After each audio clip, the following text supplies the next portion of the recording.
When we classify differential equations, those classifications can tell us things about the existence and uniqueness of solutions, as well as the shape of the families of solutions. And sometimes those classifications tell us something about how we could solve those differential equations.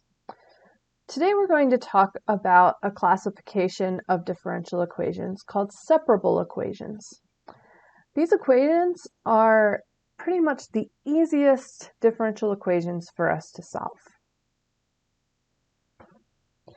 To begin our discussion of separable differential equations, we want to take a look at the normal form of a differential equation. This is when we have the derivative of y with respect to x is equal to a function in x and y. Now, when we talked about autonomous differential equations, we could write that as just a function of y. X, our independent variable, didn't appear in our function that our derivative was equal to. Now, when we talk about separable equations, the simplest form of a separable equation for us is going to be when we have just a function of our independent variable, a function of x, set equal to our derivative of y with respect to x. The reason for this is to solve this, all I'm going to do is multiply both sides by dx, which will result in dy equals f of x dx. So to solve it, all I'm going to do is then take the integral of both sides, and I have the solution. So let's look at a formal definition of a separable equation. So separable equations. A first-order differential equation of the form dy dx equals g of x, h of y, is said to be separable or have separable variables. So what is happening here is we have our derivative of y with respect to x equal to a function of x multiplied times a function of y.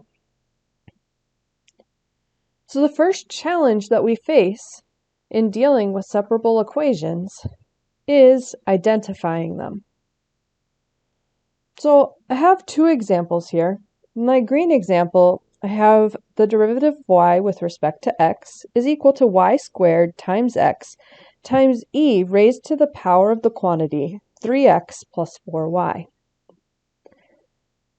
Now, it's clear that y squared and x are both functions of y and x, respectively. But to be able to separate the e, the exponent on e, we need to remember some rules of exponents. Namely, when we're adding two exponents together in the exponent, then what it is it's the base to the first part of that sum times the same base to the second part of that sum. So e to the 3x plus 4y power can be broken into e to the 3x times e to the 4y. So if we do that and we do some rearranging, then we end up with the differential equation dy dx equals x times e to the 3x power times y squared times e to the 4y power. So I have a function in terms of x and a function in terms of y. That means that this is a separable equation. The second example I have here in pink is the derivative of y with respect to x equals y plus sine of x. Now, I have both x's and y's, but they're combined by adding. Notice that we need the function of x and the function of y to be a product rather than a sum to be able to separate these. So this is actually a non-separable differential equation. Once we've identified which functions are separable and not, then we need to be able to solve them. So let's consider the equation the quantity 1 plus x times dy minus y times dx equals 0. Now this is a differential equation because there are derivatives in it, but it's not in that normal form. So it's hard for us to look at our definition of separable equations and know if it actually is separable. So we could write it in that normal form. So let's do that. So if I go through the steps of adding y dx to both sides of my equation, and then dividing both sides by the quantity 1 plus x dx, then I'm left with my differential equation in normal form. dy dx equals y over 1 plus x, or I could write that as 1 over 1 plus x times y. Notice this is a function of x times a function of y, so this is a separable differential equation. And now I can solve it.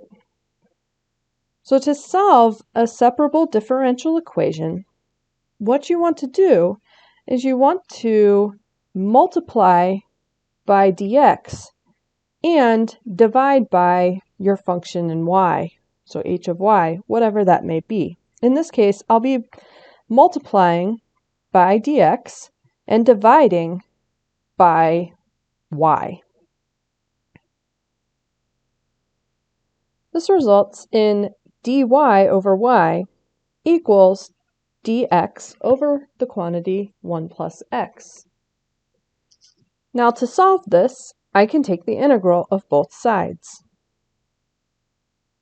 Integrating both sides, I have the integral of 1 over y dy equals the integral of 1 over 1 plus x dx. Now, all I need to do is remember that the integral of 1 over y is the natural log of y.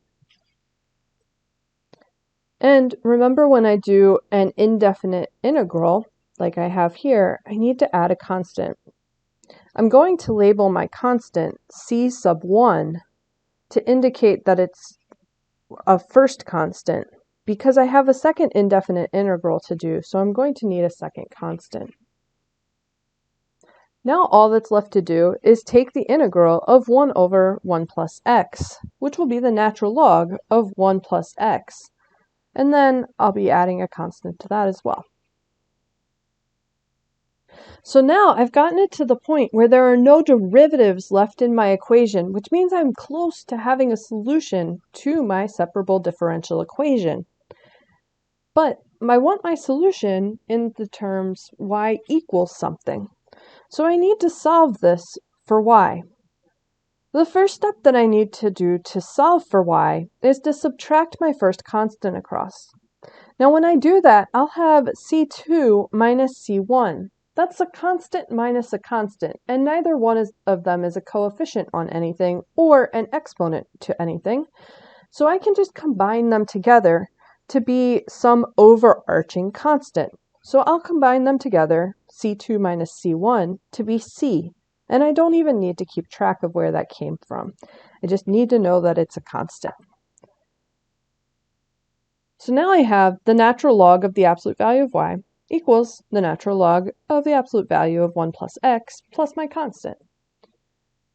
So to solve for y, I need to get the y out of this natural log function.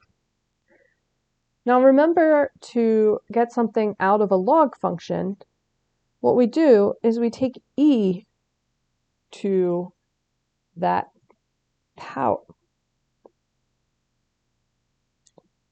Now remember, to quote-unquote undo a log function, we're going to take e to that power. So our natural log function, we're going to use that as the exponent of e on both sides of our equal sign. So when I do that, I have e to the natural log of the absolute value of y equals e to the natural log of the absolute value of 1 plus x plus c. Now remember, when I take e to a natural log, those two cancel each other out. They're inverse operations of one another. So what I'm left with on my left-hand side is simply the absolute value of y. Now on the right-hand side, it's a little bit more complicated than that because I have a constant added as well. So I'm going to remember that when I have addition in my exponent, that means that I have multiplication happening with the same base and those two different exponents that are being added together. So now I have the absolute value of y equals e to the natural log of the absolute value of 1 plus x times e to the c. Now remember, since 1 plus x is in absolute value symbols, I can't pull that apart to be any kind of multiplication. So instead I keep it this way, but I'm taking the natural log of all of that. So my e to the natural log of the absolute value of 1 plus x is just going to be the absolute value of 1 plus x. So now all that's left for me to remember is that the absolute value of both a positive and a negative value give me the same positive version of that number. So I can get rid of these absolute value signs if I simply put a plus or minus with things. So this ends up becoming y equals plus or minus the quantity 1 plus x e to a constant. And it gets even better than that. E is in fact a constant, and so I can rewrite e to the c as just some constant value. So this ends up being, in final form, y equals plus or minus some constant. I'm going to call it C3 because it's now a different constant than we've had in any of our constants so far, times 1 plus x. And this is a solution to my separable differential equation. It's a one-parameter family of solutions to that separable differential equation. Now, in the future with examples, I'll probably omit some of the algebra steps that happen along the way, but I wanted to go through them in this example because these types of algebra steps are things that you may not have seen for a while, but they're very common when solving differential equations. So if you weren't familiar with them and good at them before this class will make you an expert. Now let's take a look at another example. So let's consider dy dx equals y squared minus 4. So hopefully in your head you're thinking, oh, this is an autonomous differential equation, and it is. And in fact, autonomous differential equations are very similar to our simplest form of our separable differential equation in having only a function in y instead of only a function in x in that simplest form. So I'm still going to follow the same process. I'm going to multiply by dx, and I'm going to divide by the quantity y squared minus 4. This will give me dy over the quantity y squared minus 4 equals dx. Now, my right-hand side of the equation is going to be super easy to integrate as it is. The integral of dx all by itself is, of course, x. But my left-hand side, I have to integrate the quantity 1 over y squared minus 4. This isn't a fun integral to do. And our tools for integration kind of limit us on what we could do with that. So this is why we reviewed in our algebra review the method of partial fractions. So finding the partial fractions version of this. So if I go through and I said I want a over y plus 2 plus b over y minus 2, because I can factor my denominator into y plus 2 times y minus 2. Then I get 1/4 as both a and b, except for the one that's with y plus 2, my a value that I said, will be a -1. So I can write this as 1/4 over the quantity y minus 2 minus 1/4 over the quantity y plus 2 dy equals dx. Now I can integrate both sides to find my solution. Now, this still looks like an integral I don't necessarily want to do, but remember with integrals, whenever we have an integral of a sum or difference, it's equal to the sum or difference of integrals. So I can actually take this as the integral of 1/4 over y minus 2 minus the integral of 1/4 over y plus 2. So I'm going to do that, and I'll go on and integrate dx to be x plus a constant. So now, integrating these, again, I'll have some natural logs coming into play. So I'll have 1/4 times the natural log of the absolute value of y minus 2 plus c2 minus 1/4 times the natural log of the quantity of the absolute value of y plus 2 minus c3 equals x plus c1. So now, if I multiply by 4 everything on the left-hand and the right-hand side of my function, I'll have 4 times my constants, which will just be constants still. And I'll have 4 times x. So that'll clear out my 1/4. And then I'll just be left with some constants and natural logs. The constants I can all move over to the right-hand side and combine into a single constant.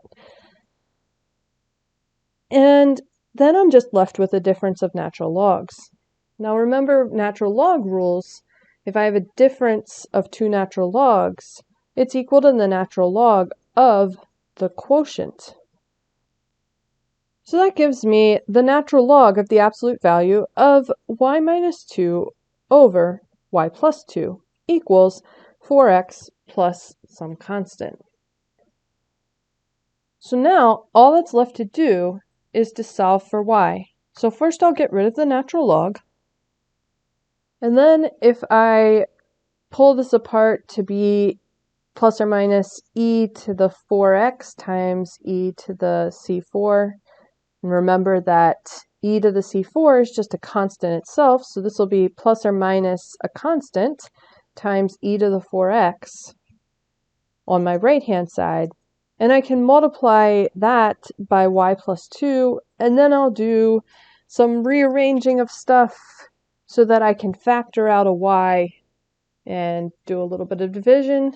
And when I do all of those algebra steps that I'm going to skip over for right now because they're things that we've done and or you've done them recently, I'm sure. So if you have questions about how the algebra works out in this, please ask. We end up with, after all of that, y equals 2 times the quantity 1 plus a constant times e to the 4x over the quantity 1 minus a constant, that same constant, times e to the 4x. And this is the solution to our autonomous differential equation. Now let's take a step back and look at our differential equation to begin with. Now remember we said that we could factor it to be y plus 2 times y minus 2. When we talked about autonomous differential equations, we knew that if we set this equal to 0, we set our derivative equal to 0, and we solved, we would get y equals -2 and y equals +2. So we know that these are two constant solutions or equilibrium values for our differential equation. So now let's see if we plug in positive and -2 for our y values, if those make sense in our solution. Using +2, I get positive 2 equals 2 times this fraction quantity that I had. And if I divide both sides by 2, I have 1 equals the fraction quantity. That means that the numerator and denominator must be equal to each other. Well, notice that the numerator and denominator are both 1 plus or 1 minus something. So if I'm adding 0 or subtracting 0, then it's 1 over 1, which is just 1. So for the constant value 0, that's in fact the case. So positive 2 is still a solution. Positive 2 is a solution in this solution family. Now let's take a look at negative 2. Now I need negative 1 to be equal to this fraction. So that means that I need the numerator and denominator to have the same absolute value, but one of them to be negative and the other to be positive. Since the constant values are the same, and e to the 4x is the same, what I'm adding and subtracting are in fact the same values. So the only way that they would end up being positive and negative with the same absolute value would be if I was taking 0 plus c e to the 4x and 0 minus c e to the 4x. That's not what's happening. I'm doing 1 plus and 1 minus instead. So this, in fact, can't happen. So I know that negative 2 is a constant solution. I know that it's an equilibrium value. However, it's not in this one parameter family of solutions. That means that y equals negative 2 is a singular solution. It's not a part of a family, but it is a solution. Now, when you're solving separable differential equations, you need to be careful that you're not losing a solution like this, because it can happen.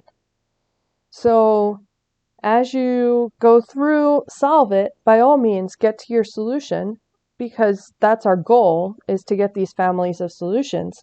But then go back to the differential equation in its normal form that you had and see if you can identify anything that should be a solution to it, and make sure that it actually is. Now that we've discussed solving separable differential equations in a couple of different ways, talked about this danger of losing solutions, let's talk about how we arrive at a particular solution when we're given an initial condition. Let's take a look at our first example again. And let's say instead of just being given the differential equation to solve, we're also given an initial condition, y of 2 equals 6. Everything that we would do to solve the differential equation that we did in that first example, we would do it the exact same way. Nothing would change. So we would arrive at the same answer that we arrived at. So we would have y equals plus or minus some constant value times the quantity 1 plus x. Using that initial condition, that initial value, comes in now. It's an added step at the end. So I have my family of solutions, and I want to know what particular solution, if any, go through the point 2, 6. So what I do is I plug in values for x and y of 2 and 6 respectively, and then I solve for my constant, if I can. So I get 6 equals plus or minus c times the quantity 1 plus 2. 1 plus 2 is 3. So this is going to be 6 equals plus or minus c times 3. So I can divide both sides by 3, giving me that c equals plus or minus. So then plugging in plus or minus 2 in place of plus or minus c, I get y equals plus or minus 2 times the quantity 1 plus x. Now thinking about my initial condition, my initial value again, I want the solution to actually go through that value. That means I want this to be a true statement, this equation to be a true statement when I plug in 2 for x and 6 for y. So if I do that, if I plug in 2 for x, I get positive 3 times 2, and I have that plus or minus sign still, equals 6, positive 6. So since I want it to go through the positive, if I had negative 2 used to the minus option, I'd have negative 6 on the right-hand side and positive 6 on the left-hand side. So I actually can have my particular solution, I can know the sign of it even, as positive 2 times the quantity 1 plus x. The final thing I want to address is when a differential equation is just so hard to integrate that you can't really integrate it. So let's say we have dy dx equals e to the negative x squared, and we're told that y of 3 equals 5.